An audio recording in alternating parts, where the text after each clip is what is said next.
What's going on? We're having fun here on the corner of 4th and Broadway. We're live in New York City. I'm Kevin Kenny, and this, of course, is the Build series. We're about to be joined on stage by a 19-year-old music phenom, I'm going to say, whose brand new album, The Sailor, already has amassed 200 million streams worldwide. Please let's make some noise for Rich Brian.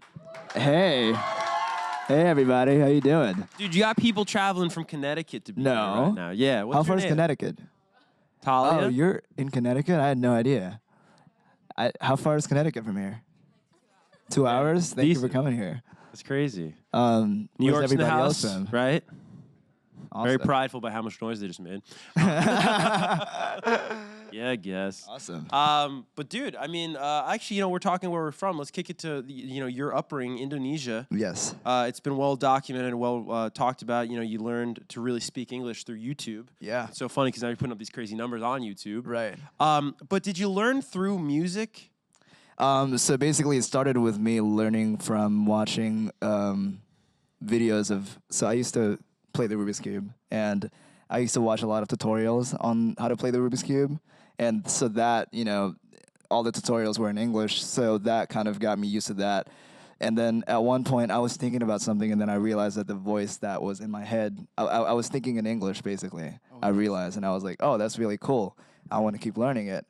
And then I started listening to rap music, and then I feel like that helped me a lot because I had to, I remember the first song that I tried rapping to, which was Thrift Shop by Macklemore, and I had such a heavy accent that I couldn't rap to it. It was like the hardest thing ever because I had to I was forced to talk really fast, but because of that, me learning how to rap and then talk faster actually helped with my pronunciation. And then I learned a lot of stuff from just if I don't understand something, I just look it up on Genie or something like that, and then it has the explanation, and then that way I actually learn a bunch of things about the U.S. culture. For example, I don't know, learning about famous brands. I don't know.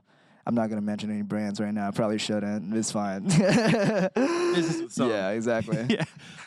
Did you ever listen to American music or English music rather before you actually knew the language and enjoyed it? Yeah, totally. I used to. A lot of U.S. music definitely made their way to Indonesia, and a lot of it, became mainstream popular.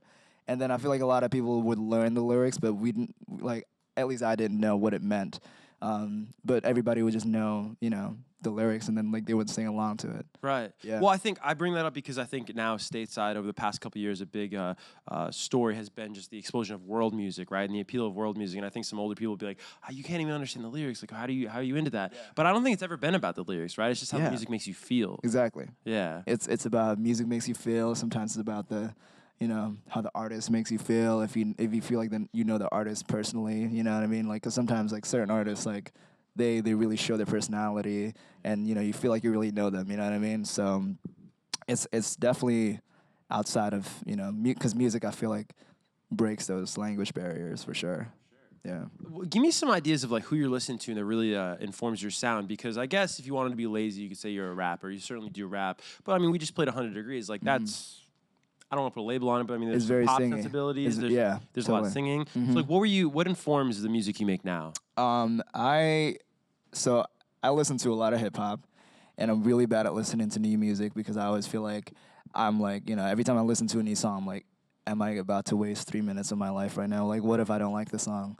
And then but I've been kind of trying to be better at it, and I would say I listen to outside of rap, I listen to a lot of random stuff. I love Frank Ocean, Phil Collins, super random, but Dream Theater, and who else? Elton John, just stuff like that. The Beatles, and I try to kind of draw inspiration from everything. Even music that I don't like. Sometimes there are things that little things that okay, this I don't like this song, but I feel like I can take this and put it in my music and make it better. It your own. Yeah.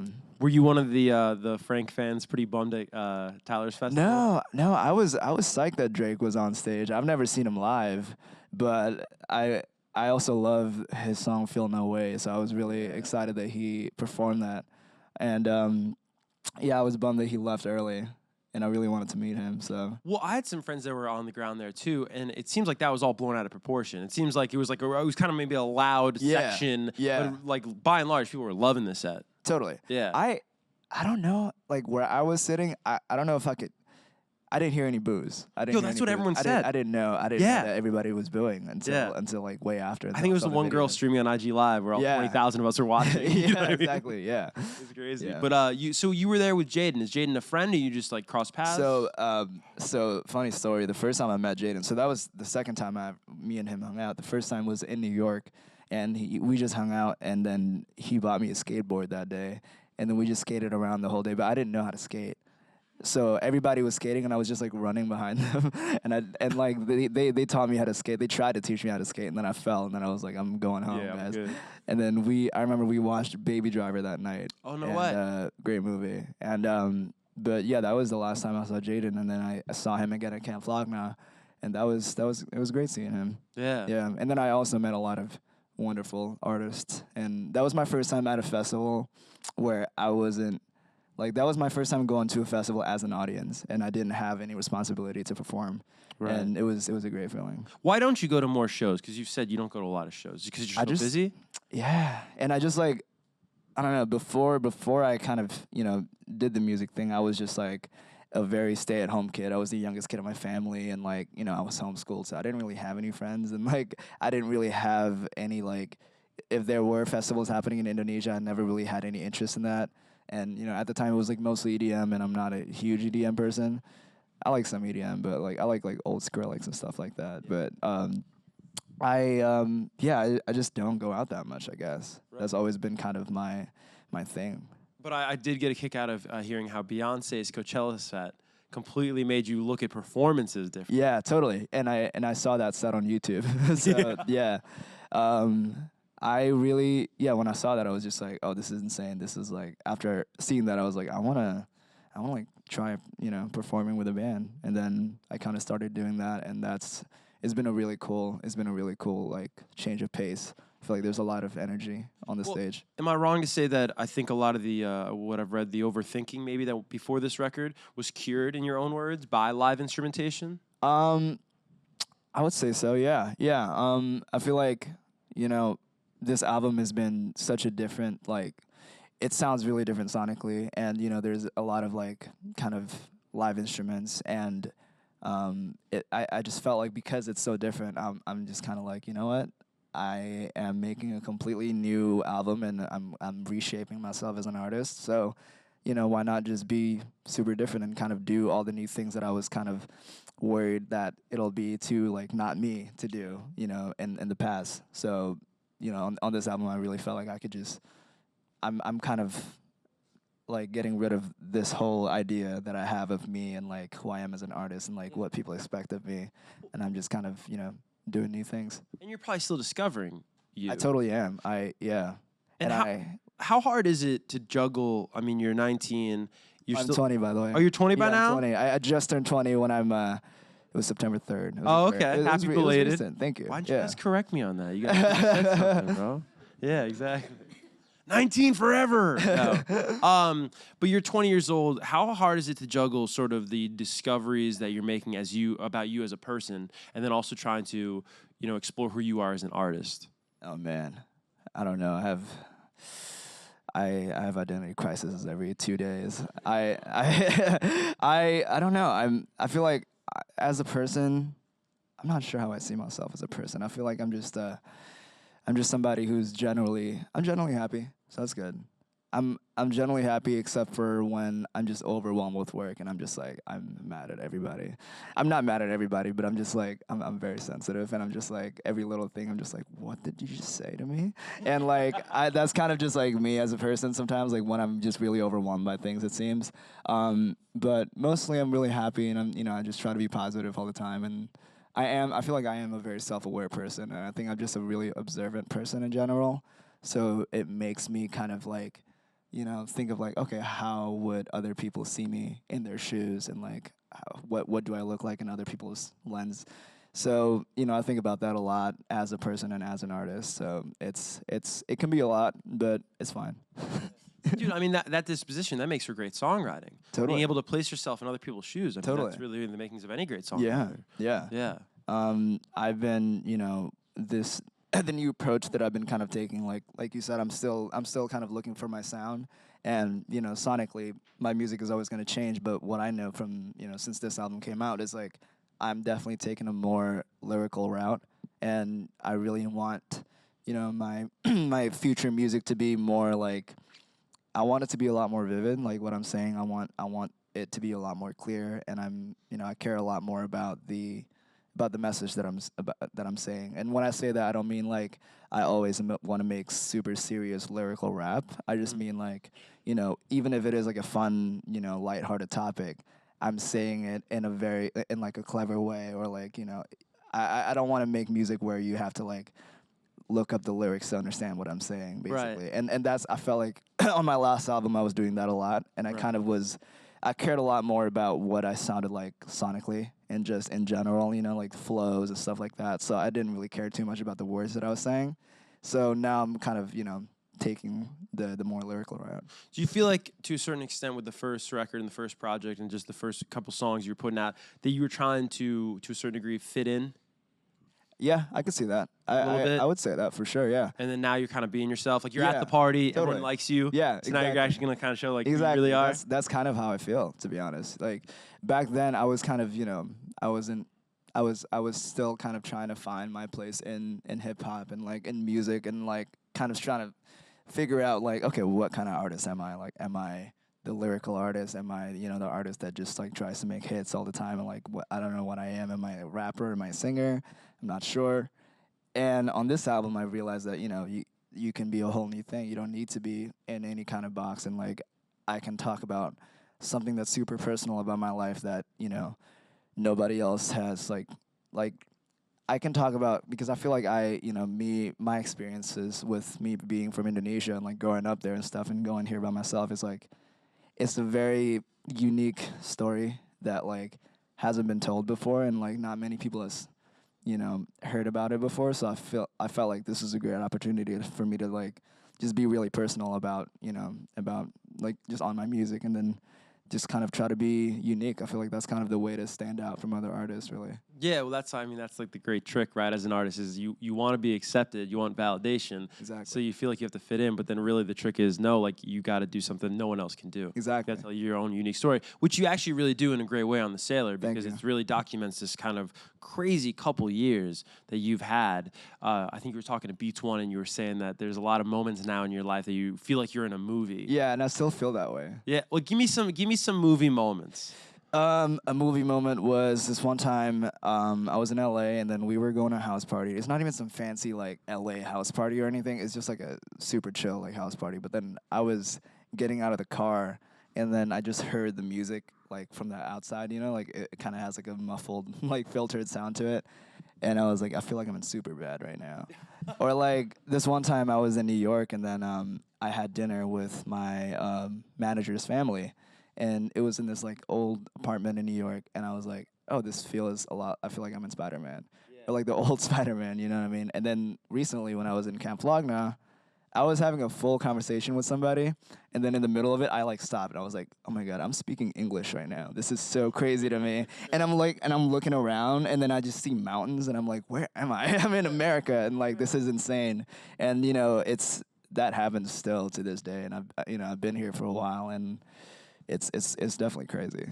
Yeah. I'm gonna sound like a nerd, but the first time I was ever in LA, I was like, damn, dude, it's just like GTA 5 I out know, here, right? man. Yeah, exactly. Yeah, that's how I feel.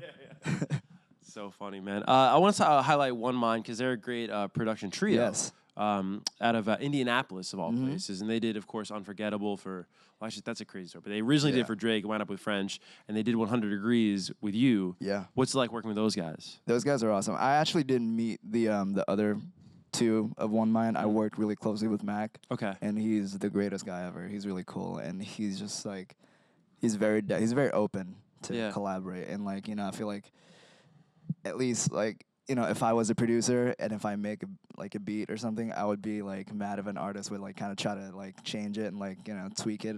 And that's what I love to do all the time. And he, surprisingly, he was really open about it. And like, there was a part in 100 Degrees where I wanted to put like just like an extra guitar layer, and then he was like, "Oh yeah, cool, you should do it." And then he let me just like play like the guitar. I can't play the guitar, but he just kind of let me do it. And yeah, he's really nice. He's a very sweet boy. Yeah. I don't appreciate you saying. You kind of touched on something that is so important when making art or making music is this rapport, right? You have with your collaborators, and you've collaborated on the rapper side, on the MC side, with like 21 Savage. I think Playboy Cardi. You got a record with. Yes. Yeah. Yes. Like who? When you think back with rappers you've collaborated with, who do you have the best rapport with, or is it typically like a file transfer kind of thing? Honestly, unfortunately, most of the collabs that I've done were like it has been like a remote collaboration, but I would say I'm trying to think. Have I actually collaborated with a rapper in the studio? It's so rare though. It's not just you. It's like you think so? Never happened. Oh, I don't. It's really rare. You think it's rare? Maybe Drake calls you up, like you fly to Toronto, exactly. but like you know what I mean. This one time though, I will tell you, the first ever studio session that I've had was Pharrell Williams, which is insane. And like, I'm used to just making music at home in my bedroom, not really with anybody else. And then I was in LA. This was like the first time. This was the first trip that I made in LA. And then I did that Beats One interview with Pharrell. And then he was like, "Yo, you want to go to the studio? Like, you want to come over to the studio?" I'm like, "Yeah, sure." And then imagine if you said no. I know, right? I got That would have been lunch. such Like, a it's sick crazy. power play. So I woke up at like 8 a.m., got to the studio at 9. Pharrell is already in the studio, already making a beat.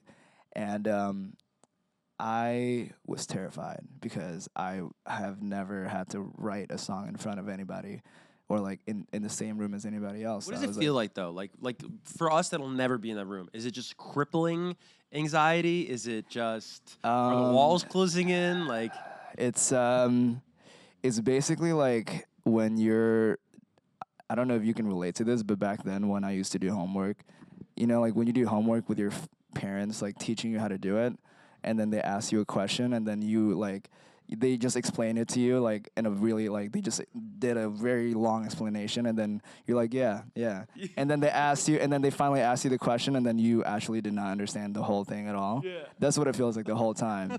At least for me at the time, that's what it felt like. And but the thing is, it was crazy because I felt like because it was Pharrell, and I knew that this is like a once in a lifetime experience, I'm like, I have to do this. If I don't do this, will probably die or something. And like, so that was actually like the fastest I ever wrote a song. I actually ended up writing like a song with him that day, and he like made me a beat, and then yeah, it was crazy. And then Neptune's big for you. I mean, I know they're probably a bit before your time, but yeah, it was a bit before my time, to be honest with you. I'm not gonna lie, but I do remember Outkast was pretty big in Indonesia.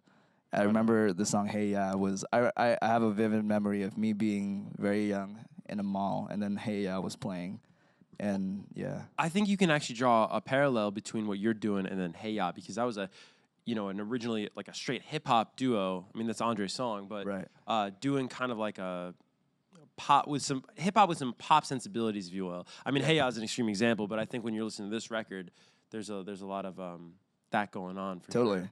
And then just for the super casual fan watching right now, can you explain 88 Rising? Because I'm a big fan of what you guys do, but like if people hear this, is it a collective? Can I explain? Okay, cool. Yeah. I'm saying. I thought you wanted the fans to explain. Oh no! I'm saying for you, for a casual fan watching right now. 88 Rising. I'm gonna look at the camera. 88 Rising is a label, a collective, and a There you go. 88 Rising is a label, a collective, full of Asian artists, and our goal is to, in August 08, he's like the only American artist right now, and our goal is to kind of, at least my goal is to, I just want to like make music and make art in general that represents Asian people, and I want this to, but like even outside of that, I just want to make good art, and we just want to make really good art that everybody can enjoy, but. My thing that really keeps me going, I love, I love what I do and I love making music, but I really love the idea of just like, inspiring other kids from Asia or like kids that, from wherever it is that feel like they're not really, like they have huge dreams, but they feel like it's impossible because of where they're from or like, of just like they feel like they're nobody or they feel like they don't have any connections or whatever. And I want to, I just want to make people feel like no, that is possible because I'm literally from Indonesia, and like the fact that I'm doing what I'm doing right now is it's pretty insane, and it is a possibility. So that is what I really like. That's what really keeps me going. And Idiot Rising, like us as a company, I feel like we work really hard on just keeping that going and just kind of like trying to see how big we can really get this thing. Right. Yeah. Are we still on this one shot? No. There we are. Yeah. They also have their own music festival. Yes. We do have our own music festival called Head in the Clouds, and it's an annual thing. We have it in LA, and yeah, we're hopefully we'll have it in more places, but I don't know. That's pretty You never dope, know. dude. Yeah, that would be pretty pretty tight. sick. Yeah. And then what are you doing with guests? I see you like in malls now, dude. That's what I was doing. We did a collaboration with Guess. It's like a clothing collaboration, and we did this very cute photo shoot. It's like yearbook themed, and then I did this photo shoot, and then they were like, "Yo, do an awkward pose." And then I did that, like right away. That was like the first thing I did. And then they were cracking up, and I was like, cool, nice. It's just gonna be like a fun thing that we're gonna post. And I didn't know that they were gonna put it in the storefronts, and they did. And now it's basically just all over Southeast Asia in all the malls. And it's basically just like when you have like a bad yearbook photo, but just like 50 times worse than that. Yeah. So that's what I did with Gus.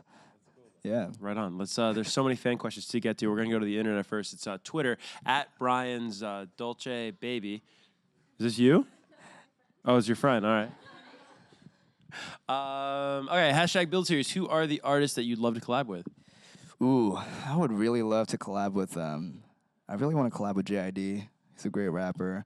Definitely Tyler the Creator. Like I say this every time I get asked that question, just because he's a huge inspiration of mine. And Why Tyler? Like, what do you? There's so many things to love about Tyler. Totally. For you, why is he an inspiration? He was the first person to like really make me think that this is possible, because I remember that's by so many kids. Yeah, man. Yeah. yeah. It's crazy. I remember being 14 years old, and then I saw a video of him, and he was in high school, and he was just being a normal kid. And when I saw that, it kind of reminded me of myself, and it just blew my mind. I was like, this is crazy. Like successful people aren't born successful, and they had to work to get where they are now, and then like everybody's started like a normal person. And then from that night, I like started writing down New Year's resolutions and like goals and stuff like that. And one of them was to go to America, and I kind of started doing that every year, and just like that really inspired me. And then was another really cool thing about Tyler is like he really doesn't care about just like people's, I guess, kind of perceptions of him. And like he really doesn't. I love when artists kind of make music that are like like they're not following trends, and they're not following, like they see what's trending and they're like, I'm gonna do the complete opposite of that. And even though it's not gonna sell well, I'm just gonna do it because I like it. Well, that's how you create a wave, right? Exactly. Yeah. And that's what he does. And he's just the most creative person ever. He like he does all of his videos, and like he does the merch stuff, and like I can't imagine like being able to do all that at once, because I can barely like make music and like tweet things. It's tough. It's a full-time job. I love the New Year's resolutions that Tyler sort of has inspired. Do you have your 2020 set yet? Actually, not yet. I haven't thought about it. All right. I do want to get into acting though. Okay. I really want. What kind of acting? Like movies.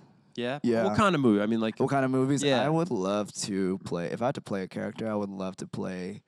Can I curse?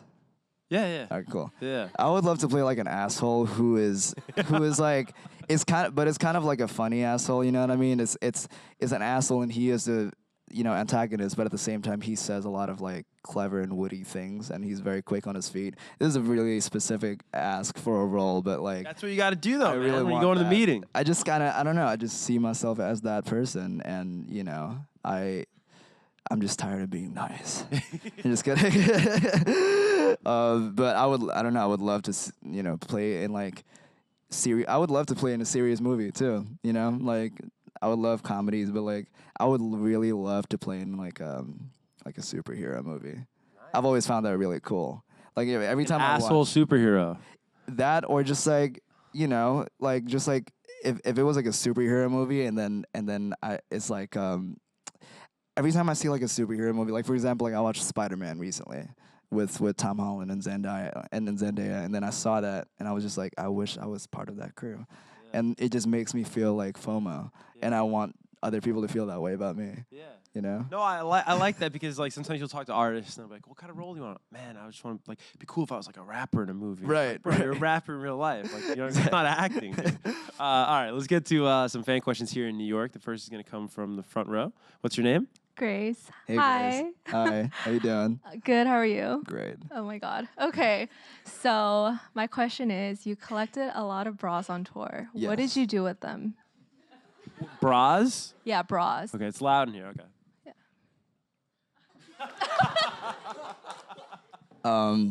They're currently sitting in my house, and it's in a big plastic bag, and I'm waiting to count them. I haven't counted them yet. I called my mom, and then, well, I called my parents, and then my mom was like, how many bras did you get on tour? And then I was like, oh, I thought, I didn't think that you'd be cool about this. And then she's like, and I'm like, I don't know, I haven't counted it. And then she was like, you should count it. And so I'm waiting to count it so I can tell my mom. So I'll do that when I come back to LA. You should do a contest. Like, you remember back in school, they'd have like the jar of jelly beans, and you had to guess like how many jelly beans, and whoever got closest got going over like got like a field trip. Exactly. How many bras does Brian have? All right, cool. What's your name? My name is Gabrielle, and I'm wondering, where do you see yourself music-wise in the year 2020? Music-wise in the year 2020, I really want, like, I don't know if I can predict anything, you know what I mean? But I really would love to just kind of, I really want to put out more singles and kind of be more like known, like in the mainstream. I kind of like, I really just love the idea of just like me being like a household name.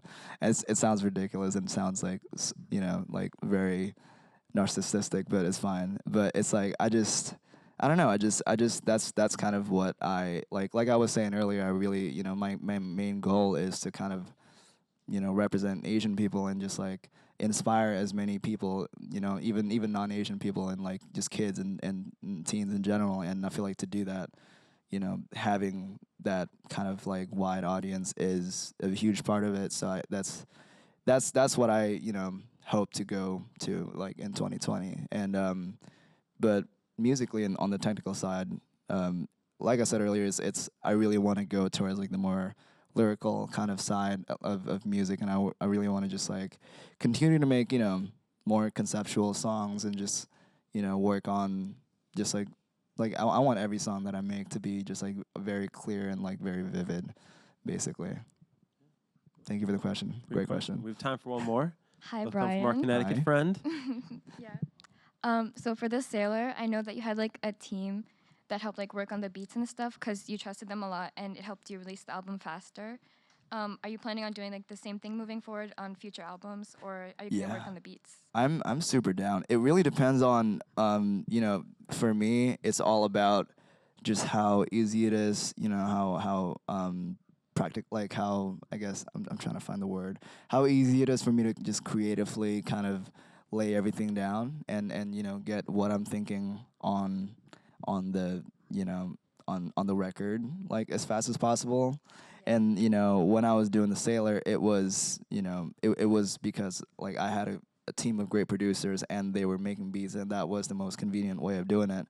But it always depends. Sometimes I can be really inspired and I can make my own beats, and then if I'm kind of in a zone where I'm making a lot of great beats, then and if that's the easiest like way creatively to like make music, then I will do that instead. But it really just depends. But I'm ever since I collaborated with Bacon and the Donuts and the Sailor, I've been just like a lot more open to collaboration, I feel like. Great questions. Yeah, your friends group is like killing it today. Right? 2 out of the 4 questions going to you guys. All right. We have a fan sign. What's this? What's the? That's what's the a story picture. here? That was a picture of me after I fell off a skateboard. Oh damn! Yeah.